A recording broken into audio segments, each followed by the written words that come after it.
சினிமாவில்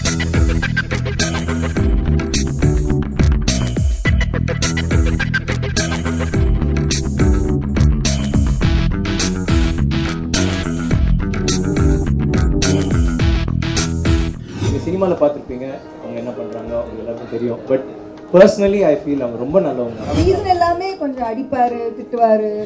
beautiful girl modern dress எல்லாம் போட்டு கடைசியில் போச்சு. ஒரே ஒரு விஷயம் மட்டும் எனக்கு ப்ராமிஸ் பண்ணுங்க சார், ஸ்பாட்டில் வந்து என்கிட்ட நீங்கள் டென்ஷன் ஆகக்கூடாது.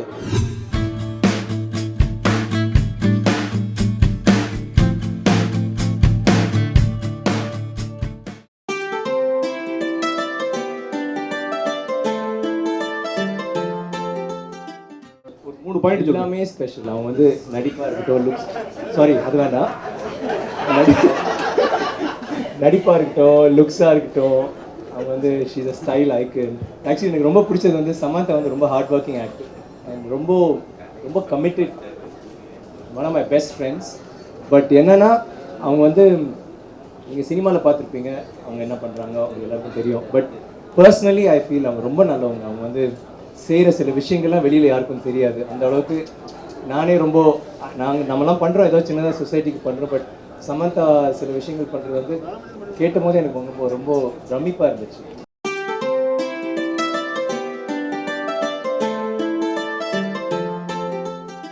ஆக்சுவலி ரொம்ப கஷ்டங்க. என்னை ரொம்ப திட்டினாரு, அடித்தாரு.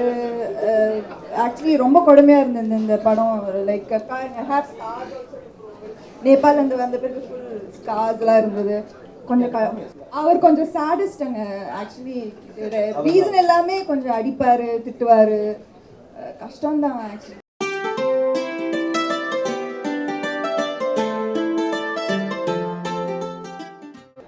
எல்லாமே ஆக்சுவலி நான் வந்து இதுக்கு முன்னாடி I done films where it's love stories and performance orient இருந்திருக்கு. ஆனால் the feeling of doing this film was very very different. The fact that அவர் வந்து என்னை நம்பி இந்த மாதிரி ஒரு ரோல் கொடுத்துருக்குது ரொம்ப எனக்கு ரொம்ப பெரிய விஷயம். And I really sincerely hope that I've done a good job of it. ஏன்னா I don't think anybody would have given such a tough character to me. So I'm really thankful and I really think that I did whatever I could. என்னால் எவ்வளோ முடியுமோ நான் பண்ணியிருக்கேன். I hope that is enough.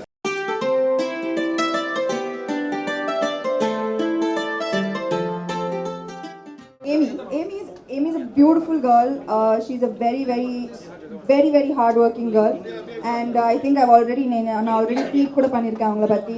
I'm very impressed with her. She's a beautiful human being. I hope she has a great future. எனக்கு முதலே தெரியாங்க மீசை தான் star of the show. நான் மாடர்ன் ட்ரெஸ் எல்லாம் போட்டு கடைசியில் போச்சு. என் தந்தர்லாம் எடுத்துட்டாரு.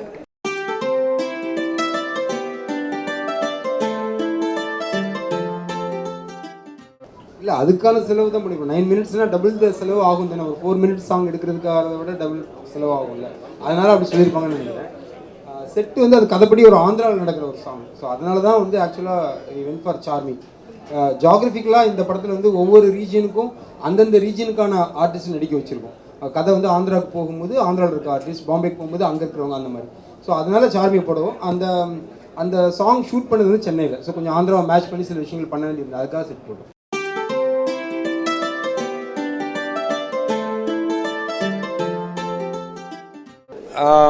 அது நேற்று வரைக்கும் ஷூட்டிங் அது வந்து வேலையை பார்த்துட்டு இருந்தோம். இப்போ டீசர் ரிலீஸ் ஆனதுக்கப்புறம் கவுண்ட் டவுன் ஸ்டார்ட் ஆகிடுச்சு. இப்போது ரிலீஸ் டேட் வந்து October 21 ஃபிக்ஸ் பண்ணியிருக்கோம். ஸோ அதனால் இனிமேல் வந்து ஒரு பாம் முதுகில் கட்டியிருக்க மாதிரி ஓடிட்டே இருக்கணும் ஃபாஸ்ட்டாக.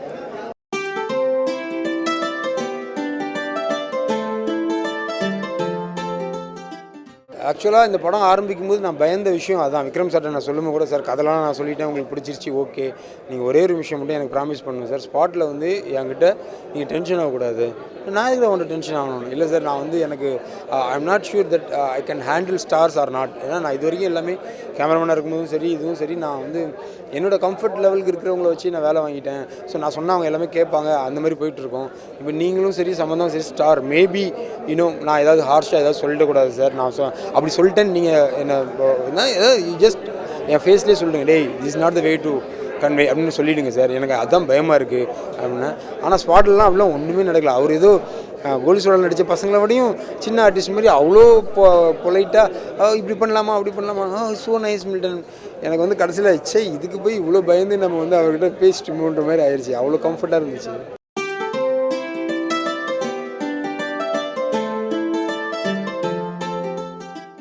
இல்லை அப்படிலாம் ஒன்றும் கிடையாது. இப்போ நம்ம வந்து கதை பண்ணும்போது ஜென்ரலாக ஒரு படம் ஒரு கதை அப்படி பண்ணிடுவோம்.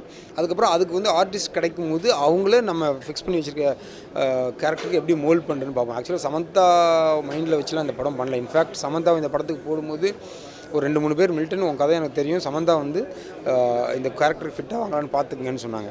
ஆனால் இப்போ படம் பார்த்துட்டு அவங்க வந்து சமந்தா விட்டுருந்தா வேறு யாராவது இப்படி பண்ணியிருப்பாங்களான்னு சொன்னாங்க. ரொம்ப சந்தோஷமாக இருந்தது. ஏன்னா அவ்வளோ டெடிக்கேட்டட், அவ்வளோ டவுன் டு எர்த் பொண்ணு அந்த சமந்தா. ரொம்ப அவளை வந்து படம் ஆரம்பிக்கிறதுக்கு முன்னாடி நான் பார்த்ததுக்கும் படத்தில் நான் பார்த்ததுக்கும் அவ்வளோ டிஃப்ரென்ஸ். இன்னும் very simple and honest girl.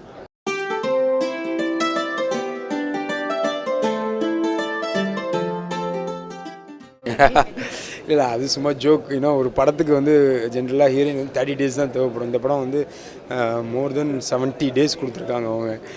Plus வந்து எங்கேயுமே வந்து ரெஸ்ட்டே இருக்காது. இன்னும் ஒரு ஆர்டிஸ்ட்டை கூப்பிட்டு மார்க் கொடுத்து அவங்களுக்கு ஜூஸ் கொடுத்து கொடை பிடிச்சி ரெடியாக டேக் போடலாமா அப்படிலாம் நம்ம ஷூட்டிங் நடக்காது.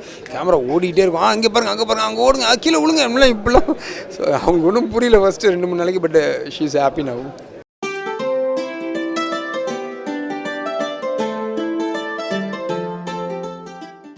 இல்லை ஆக்சுவலாக இந்த படத்தில் கஷ்டம்லாம் ஒன்றும் இல்லை. எல்லா படத்துக்கும் இப்போ கோலி சோடாவில் பார்த்தீங்கன்னா கோயம்பேடு மார்க்கெட்டில் ஷூட் பண்ணுறது கஷ்டம்.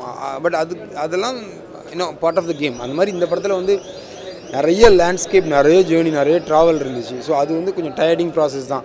காலையில் ஒரு இடத்துல சீன் முடிச்சுட்டு ஷிஃப்ட் ஆகி ட்ராவல் பண்ணி ஒரு 400 kilometers ஆகவே நெக்ஸ்ட் டே சீன் எடுப்போம். விக்ரம் சார்லாம் வேறு எந்த ஹீரோ அப்படி பண்ணியிருப்பாங்கன்னு தெரில. Sikkim to Jaipur shifting by car shoot பண்ணி ஷூட் பண்ணோம். ஸோ அதுதான் இதில் வந்து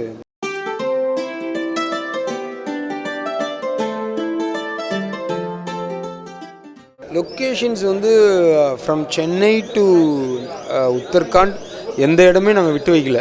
எல்லா இடத்தையுமே எடுத்துருக்கோம். இந்தியாவில் இருக்கிற பெஸ்ட் இடங்களை ஷூட் பண்ணி அது வந்து இந்த ரூட்டில் இருக்கிறதா கதை பண்ணியிருக்கோம். ஸோ நல்ல லொக்கேஷன் இந்த படத்தில் கொஞ்சம் பேசப்படும்.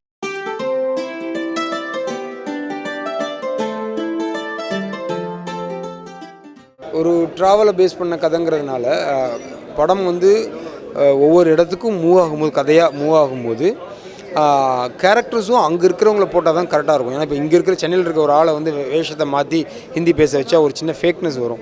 ஸோ அதனால நாங்கள் வந்து கதை ஆந்திராவுக்கு போகும்போது ஆந்திராவில் இருக்க ஆர்டிஸ்ட், பாம்பேக்கு போகும்போது பாம்பேயில் இருக்க ஆர்டிஸ்ட்னு ட்ரை பண்ணியிருக்கோம். அது கொஞ்சம் நல்லா ஒர்க் அவுட்டும் ஆயிருக்கு.